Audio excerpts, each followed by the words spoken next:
Background की नहीं थी तो ऑब्वियसली बात है एमएससी पहले करना और फिर उसके बाद आप एमएस करते हो। तो एमएससी साइकोलॉजी का आया एडमिशन, तो मैंने वहाँ पे अप्लाई कर दिया। मॉर्निंग में नहीं हो सका क्योंकि मेरा एनुअल सिस्टम था और उस टाइम पीरियड में सीजीपीए सिस्टम यानी सेमेस्टर सिस्टम स्टार्ट हो चुका था। और अगर आप एनुअल सिस्टम को सेमेस्टर सिस्टम में डालो तो फिर वो जो एनुअल सिस्टम के मार्क्स है ना वो आपके जब सेमेस्टर सिस्टम में जाते हैं तो सीजीपीए कम बनता है। तो वो उसकी वजह से मॉर्निंग में तो नहीं हुआ और मैंने अपने आपको कहा मुझे इवनिंग में नहीं करना। अच्छा, इवनिंग में हो जाता है क्योंकि इवनिंग में आपको पता है कि मेरिट कम लगता है तो वो नाम आ जाना था, लेकिन मैंने इसलिए कहा था इवनिंग में नहीं करना क्योंकि मेरे से ना रात को कोई पढ़ाई नहीं होती। मुझे होता है कि दिन में पढ़ाई होगी, दिन में सारा कुछ हो गया। वो होता है ना कि कुछ होते हैं मॉर्निंग में काम करने वाले, तो मेरा ये सेटअप है कि मैं मॉर्निंग में काम कर लूँगी, रात को मेरे से काम नहीं होता। तो इवनिंग का भी यही है कि इवनिंग में रात को बैठ के पढ़ना और शाम की मतलब वो चलो वो शिफ्ट 12 बजे के बाद स्टार्ट हो गई लेकिन है तो इवनिंग ही ना, तो भी मैंने नहीं किया। फिर ऐसे ही चलते फिरते मुझे यूएमटी का ऐड आ गया। मैंने उनसे जो है वो पूछा कि आप एमएससी साइकोलॉजी करवा रहे हैं, तो कहते हाँ हम करवा रहे हैं। तो फिर मैंने उसमें अप्लाई किया, फिर मेरा उधर इंटरव्यू हुआ और इंटरव्यू मेरा अच्छा खासा हुआ क्योंकि उनको पता था कि ये होम इकोनॉमिक्स आई है।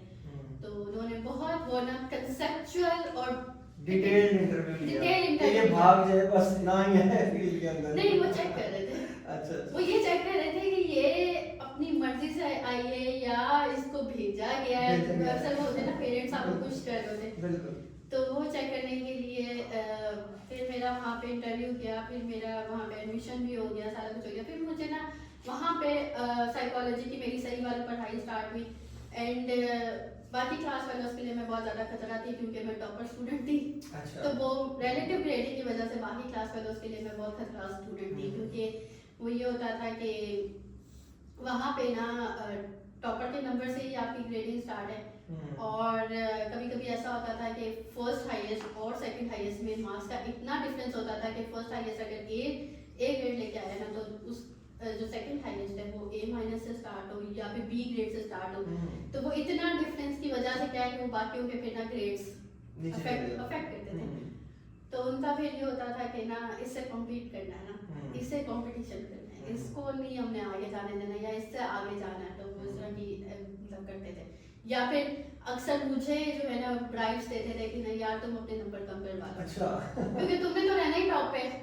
अगर तुम 3-4 नंबर भी कम करवा लेती ना तो तुमने तो रहना टॉप पे। तुम्हारे फर्स्ट हाईएस्ट तो तुम्हारे नंबर है लेकिन ये हमारे ग्रेड जो है ना ऊपर हो जाएंगे, वो ऊपर हो जाएंगे। तो ये आई थी ये कैटेगरी, ये मेरे पास तब आई थी, ये एक्सपीरियंस मेरे पास आया था जब एसपीएसएस का पेपर था। मुझे स्टैट्स बहुत पसंद है। अच्छा, मैथ्स नहीं पसंद, मैथ्स नहीं पसंद लेकिन स्टैट्स पसंद। स्टैट्स मुझे बहुत पसंद है। एसपीएसएस मुझे बहुत अच्छे से आती है, मीडिएशन मॉडरेशन छोड़ के, क्योंकि मीडिएशन मॉडरेशन हमें सर से पढ़ाई नहीं की। जो सच बात है मीडिएशन मॉडरेशन हमें सर से पढ़ाई नहीं की, लेकिन बाकी सारी चीजें ना मुझे बहुत अच्छी आती हैं एसपीएसएस। मेरे ख्याल से मीडिएशन मॉडरेशन बेसिक कॉन्सेप्ट्स हैं, तो वो टीचर्स पढ़ाते हुए ये समझते हैं कि शायद स्टूडेंट को ये ऑलरेडी आता होगा तो इस पे ज्यादा फोकस करने की जरूरत नहीं।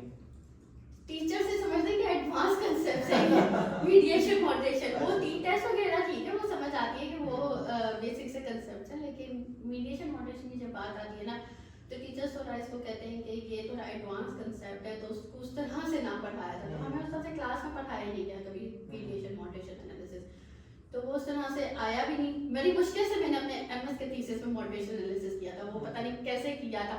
या तो मैं चैट जीपीटी से पूछ रही थी कि मुझे बता दो कि मॉडरेशन एनालिसिस कैसे होता है एसपीएसएस के अंदर, वो प्रोसेस डाउनलोड करके एसपीएसएस के अंदर मॉडरेशन एनालिसिस कैसे होता है। मॉडरेशन तो एनालिसिस तो हो गया, उसका चार्ट ही ना बने मेरे से, मुझे समझ ही ना चार्ट कैसे बना। मैं थक गई चार्ट बनाने में, मैंने नहीं बनाया चार्ट। अब मेरे थीसिस में नहीं बनाया मैंने चार्ट क्योंकि मैं थक गई, मैं पूछ के थक गई। अब पूरी क्लास में मतलब 20 की स्ट्रेंथ है ना हमारी एमएस में 20 की स्ट्रेंथ है हमारी, पूरी क्लास में से मेरा मॉडरेशन एनालिसिस था।